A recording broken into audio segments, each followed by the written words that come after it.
It's May the 24th. It's day 59 of lockdown, and South Africa eagerly awaits President Cyril Ramaphosa's address this evening, when he will set out what level 3 will look like. There is discontent amongst citizens who have on the most part been compliant and collaborative with all the lockdown regulations, but the seemingly irrational decisions, the flip-flopping, the indecision, and what appears to be an uncomfortable obsession with cigarettes and alcohol places some of the good work in jeopardy. To be fair, it's not simple. Conflicting stresses of caring for the health of South Africans, along with the harsh reality of the economic devastation, needs to be carefully balanced, a balance that is virtually impossible to achieve. Children are set to return to school from June the 1st, and businesses will gradually reopen. And yet many of us feel like that we are being treated like children, which makes it very difficult to behave like adults.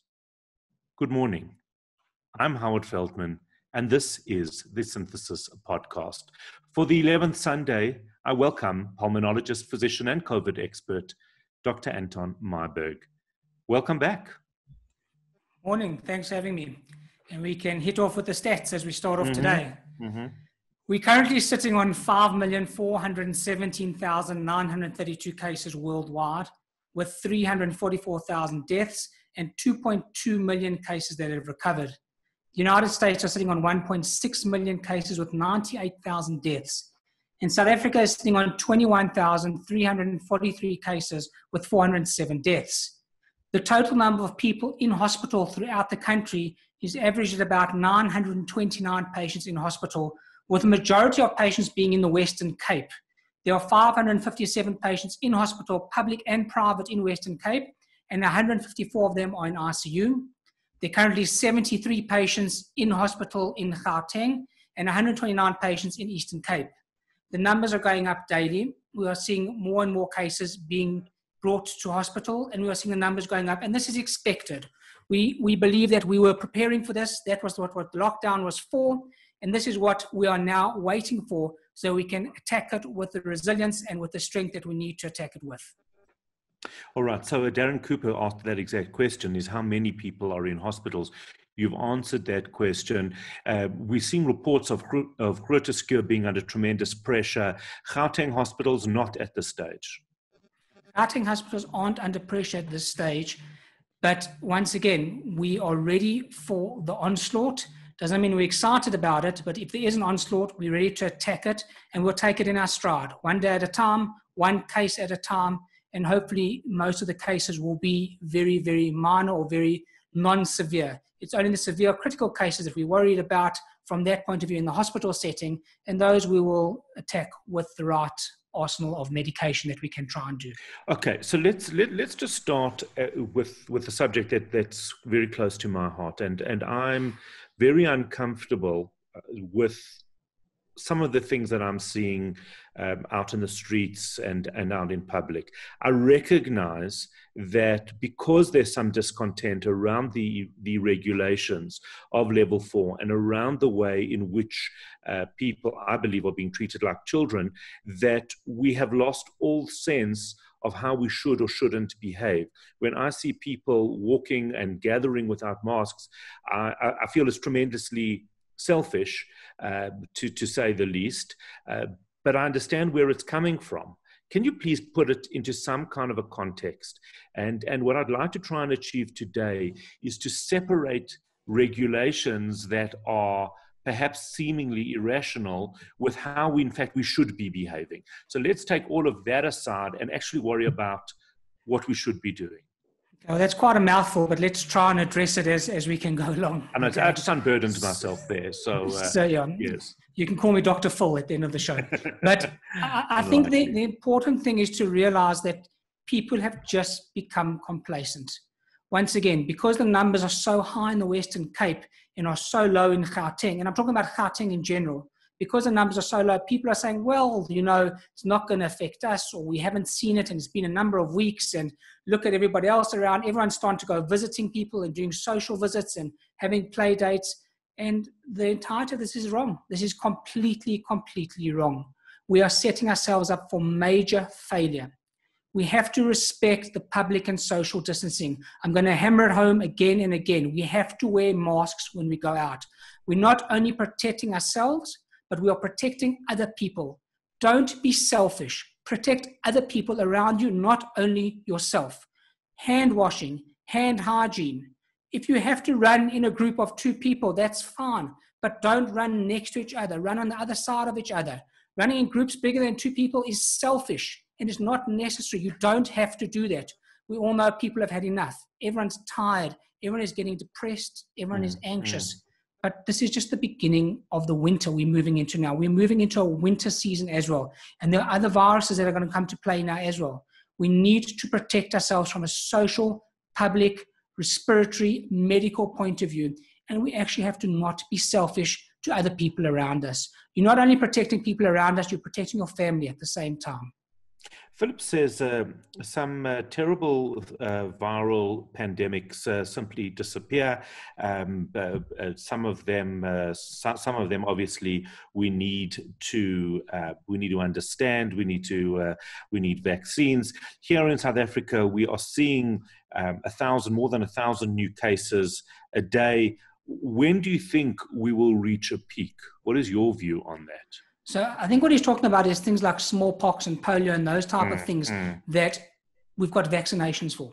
And while those type of things disappear, except for the anti-vaxxers who come and try and put in all their rubbish about not vaccinating people. And you'll know that I'm a very big pro-vaccinator, especially with the flu vaccine, if I haven't mentioned that. I do believe that when the vaccine comes into play, obviously it will be a big, big jump forward. But we are expecting 1,200 to 1,400 to 1,600 cases a day because there's more social interaction at this point in time. The virus is spreading. It's big in the Western Cape. It's bigger in Gauteng at the moment. Yesterday we saw about 200 cases in Gauteng versus 900 cases in the Western Cape.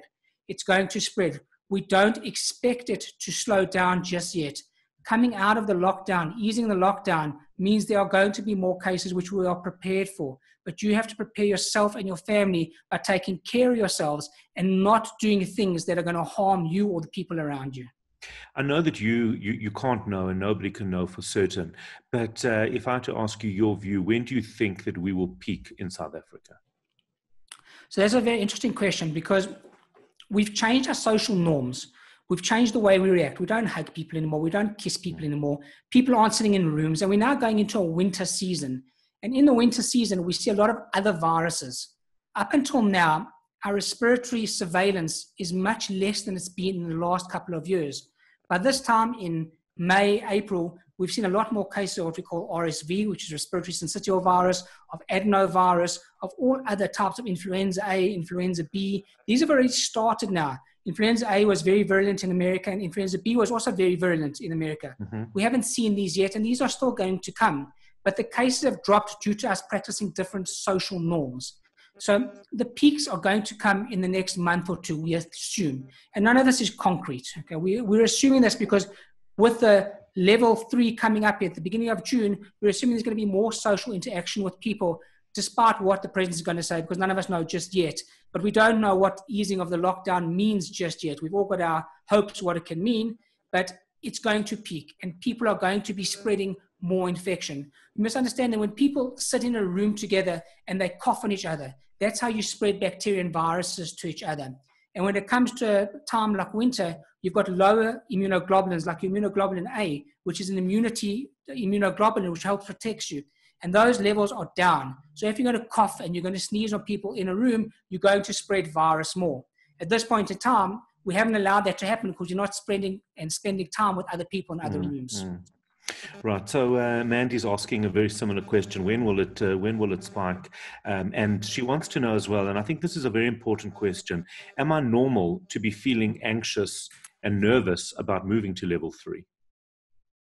Yes, you are normal because we're not getting any direction from the government. What exactly does level 3 mean? Does it mean that we're going to ease off on the exercise? And hopefully that's what I'm really hoping, saying that we can exercise from 6 to 9 in the morning and maybe from 3 to 6 in the evening. Does it mean we can start having small gatherings? Does it mean that more people can go back to work? unfortunately, we've got to wait for the speech tonight to hear a bit more clarity on that. But once again, it won't give us all the clarity because they will take their time in giving us all the answers before the 1st of June. So you are extremely normal in being anxious. Everybody is anxious at this point in time. Everybody has had enough. And that's a reality. Even I've had enough. I've had enough of being locked indoors. I've had enough of not seeing my family, of not being able to have meals with my friends, of not being able to just go out and be free. But that is the reality of what we're dealing with at the moment. We have to be big about it. We have to be mature about it. And we have to be unselfish about it. The time will come when we can go free. At this point in time, we still are in a semi-slavery. Mm-hmm. So Rolene says, I've noticed more older people are debating taking hydrochloroquine, however you pronounce it. Please, can you explain again? Is it safe? Should it be taken? I heard Dr. Meyberg say no, but there's so much talk about it, especially following Donald Trump's assertions. So let's put Donald Trump aside for the moment. But I think we need to understand that all of these medications that we are using, once again, are only being used amongst doctors collaboratively without any trials being done. So they are not trial-based, they are peer-based. And we've said from the outset, you can't just go and take a medication like hydroxychloroquine for many reasons. It can cause what we call ventricular arrhythmias. It can interact with other medications.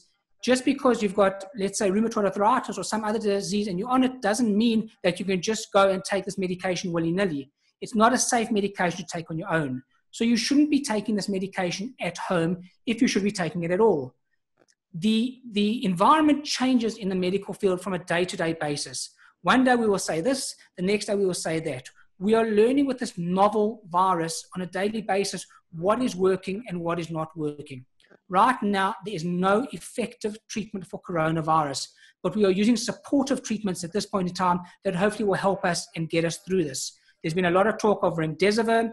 That was the antiviral drug that people have discussed. It's still up there, but it's only going to improve your symptoms marginally by about 31%. It doesn't cure the virus, and it might decrease your stay in hospital.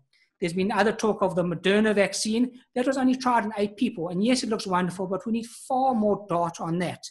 There's other talk of tocilizumab, which is an interleukin-6 fights against interleukin-6, a monoclonal antibody, and that's used in the hyperimmune or the hyperintense phase. There's new talk of a new drug against the T cells. Now, T cells help you fight against your immunity. And when you're extremely sick, you get a hyperimmune response or you get a hyperinflammatory response, and your T cells get lower and you don't build up those antibodies. So they're now looking at a new drug, which is an interleukin-7 drug, to try and work with, to try and give to the people who are extremely ill, to try and build up antibodies. So the end point is don't go and take hydroxychloroquine.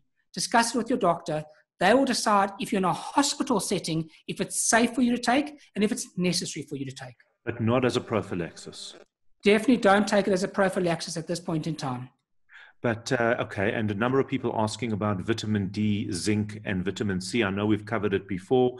You would I would definitely recommend vitamin D. I would definitely recommend zinc. Some people are talking about niacin now, and definitely vitamin C. So the vitamins are definitely playing a big role there. Remember, these all act as antioxidants. They promote inflammatory responses and increase your immunity and your immune modulatory responses to these viruses. So it's a very good idea. The fourth thing that you said?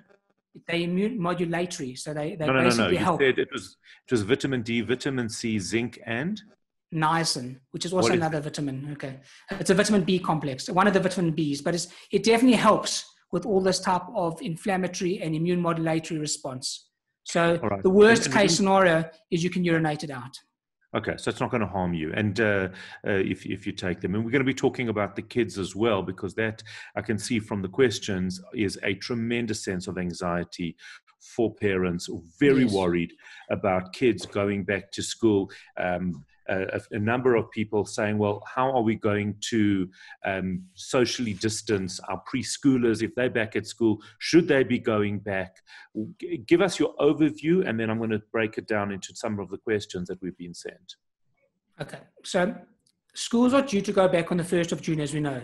They've discussed sending back grade 12 and grade 7. I would love to send my children back to school on the 1st of June, and if they said to me I could, then I would send my own children back to school. I believe it's completely safe to send your children to school, okay? You've got to understand that children are not the super spreaders that we thought they were. They're not going to transmit the virus between each other and to each other and take it everywhere with them and super spread the virus.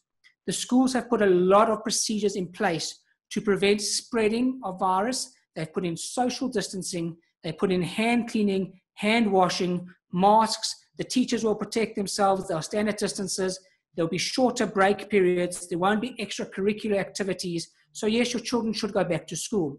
There have been many studies that have been done all over the world in countries like Spain, Italy, China, Japan, that have shown the safety of children going back to school, as well as places like Australia, where they had actually 2 cases in New South Wales, where the children went back to school and there were minimal people affected.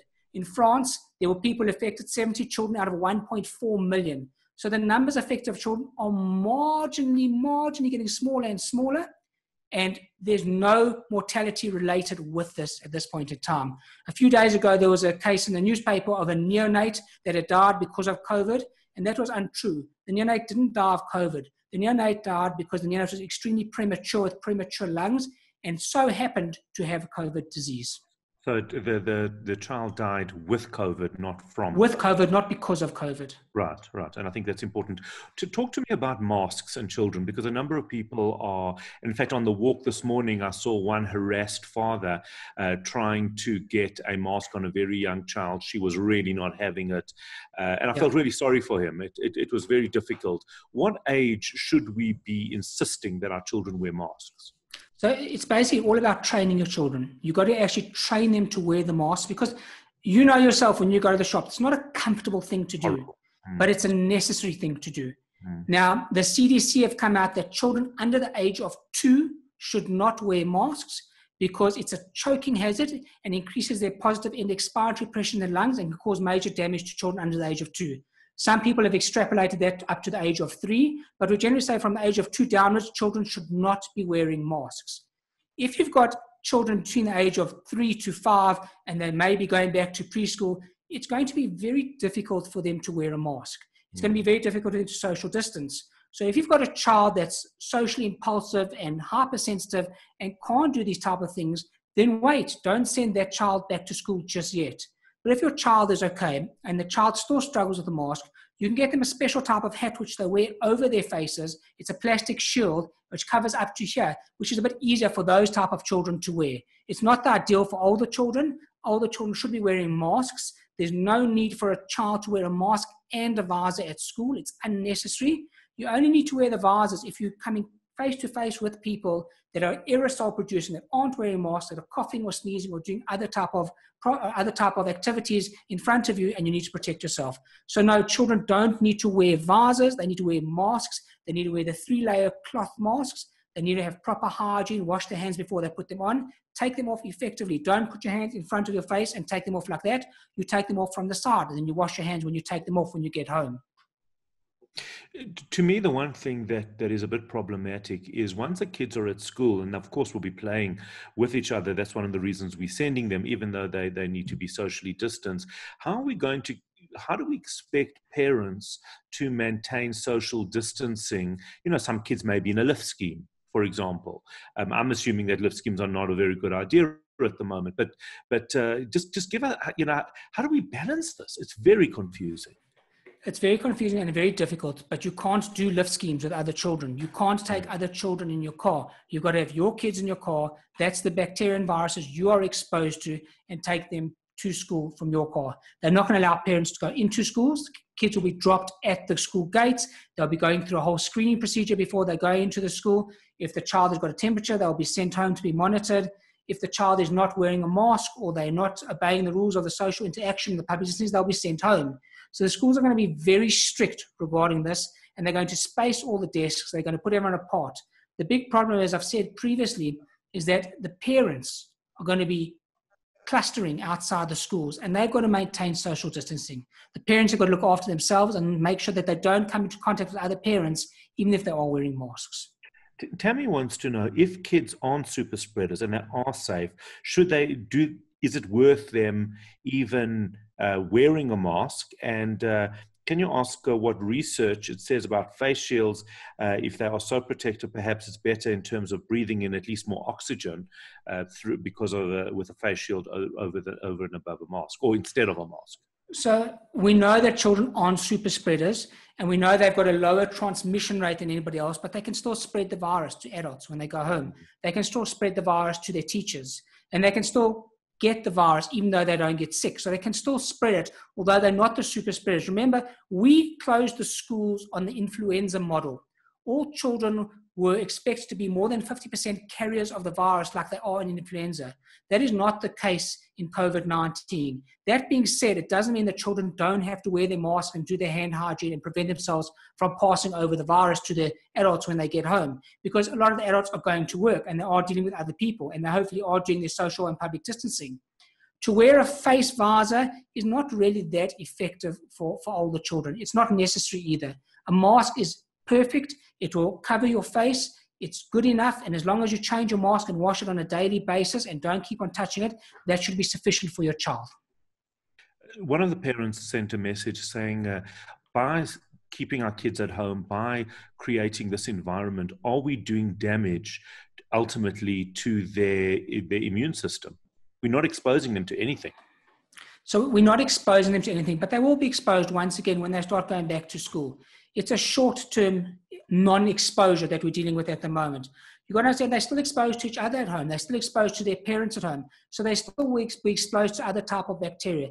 We're not looking at like a little child that's crawling on the floor and picking up stuff from the floor and gaining immunity from that. This is different. This is children that are growing, that are developing their immunity and will be exposed to other types of viruses. At this point in time, we don't want anyone to spread the virus out of control. But now that we're easing on the lockdown and now that the hospitals are ready, we're happy for people to start going back into some sort of circulation.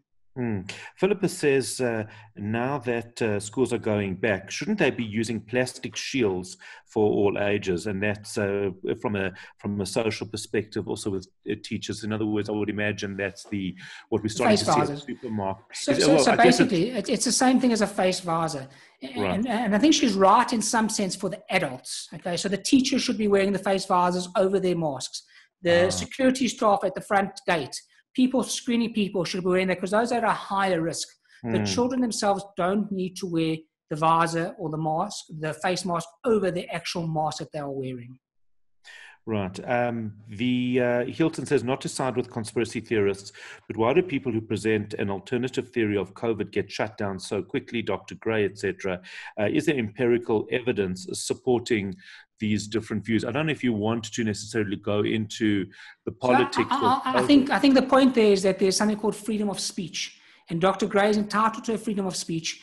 And most of the people that are supporting are all academic health professionals, present company included, that are saying you're allowed to speak whatever you want to say. You know, there's no one that can say because you have spoken this and because you're giving your point of view, you should be taken off a panel or something that you're sitting on. That's your own personal view. If you don't intermingle the two in your private relationship and your public relationship, that's fine. But I don't think there's anything wrong with what Professor Gray said. Cheryl says, are the numbers accurate that we are being given by the health department? Yes, the numbers are accurate that we're seeing at the moment. And once again, the numbers are going to go up dramatically over the next few weeks. Adrian wants to know, is there actual proof?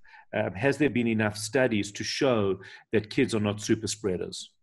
There's been a lot of studies out there. As I said, most of the studies show that there's a 0.01 or 0.02% chance of children actually spreading the virus. The mortality rate is minimal, if anything, amongst children. There's been talk of the Kawasaki-like syndrome, which is one of the type of viral sequelae or infestations or inflictations of the actual virus, but these are very minimal. And all the studies have shown all over the world that children are not super spreaders. They've got a decreased transmission rate, and it is safe for them to go back to school. We have to take that step. We can't sit for the next however long, whether it be 6 months or a year or 2 years, in our own little environments and not expose our children, because our children are going to become depressed, they're going to become anxious, they're going to become basket cases, and then they're poor parents. Yeah, and I think many of us and many parents, many adults are experiencing this. And that's why I want to go back before we even end to this whole concept of behaving like an adult, even when you're being treated, when you feel like you're being treated like a child, because many of us are chafing against the regulations. We see some of them as irrational, and therefore we perhaps are doing stupid things. For me, the most important message of today is how we balance that. Your thoughts again. So, as you say, there's got to be a balance. There's got to be happiness. There's got to be some sort of plateau that we can reach where we're all okay with what's going on. We'll never be 100% okay. Present company included. I'm not okay not seeing people. But you've got to actually just take the bigger picture and see what's going on. There are 98,000 deaths in America. Yes, it's a very big population, but it's 98,000 deaths over and above the influenza season of how many deaths they had there. That's 98,000 deaths that no one wanted to see and no one should have seen, but they are there. So we've got to be realistic and understand what's going on. Okay? I think that we've got to keep to all our norms. We've got to keep to the hand washing, keep to the hygiene. You've got to wear your masks. You've got to not be selfish. And I think that you've got to understand that unicorns don't lose sleep over the opinions of little ponies. So those who don't believe in magic will never find it. Dream big, sparkle on, and shine bright. All right, and on that very positive note, because that's always a thing that some of our viewers say, is there positive news? Is there good news? Yes, I think there is good news. I think we are seeing the cases that we're expecting to see. The number of people recovering is 7 to 1 more than the people actually getting infected. So we are seeing a major improvement to people who are doing well with the virus. The majority of people with the virus will not be critically ill. The majority of people are recovering at this point in time. So there is good news. Hold on to the good news. Hang in there. Keep your social distancing. Keep your public distancing. Be safe. Be aware and look after yourselves. Thank you, Dr. Anton Meyberg. This is the Synthesis Sunday podcast. I chat to Dr. Meyberg every Sunday around about this time. We answer your COVID-19 questions.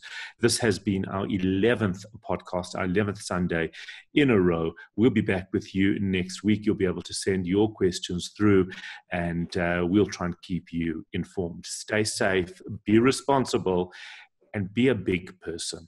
I'm Howard Feldman. Good morning.